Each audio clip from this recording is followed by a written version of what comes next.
আজকে অনেক দিন পরে তোমাদের সাথে টিফিনের ভিডিও শেয়ার করতে এসেছি, যেটা তোমরা দেখতে সবাই ভীষণ পছন্দ করো, কিন্তু যেহেতু আমার এক্সাম চলছিল তাই টিফিনের ভিডিওটা তোমাদের সাথে শেয়ার করতে পারিনি। আজকে মা আমাকে টিফিনে বানিয়ে দিয়েছিল গোলা রুটি, তার সাথে বেগুন ভাজা, আবার সঙ্গে করে বিলিতি আমরাও কেটে তার সাথে নুন লঙ্কা দিয়ে দিয়েছিল, যেটা আমরা বন্ধুরা টিফিনে খুব মজা করে খেয়েছি।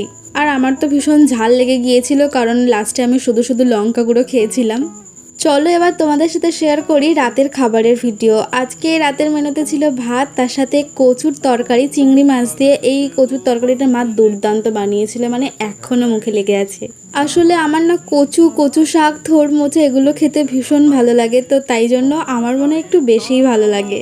তারপর মা বানিয়েছিল কাতলা মাছের কাসন পোড়া ঝোল। জানি না এই ঝোলটা তোমরা কখনো খেয়েছো কিনা, তবে এটা দারুণ হয় হালকা মশলায়।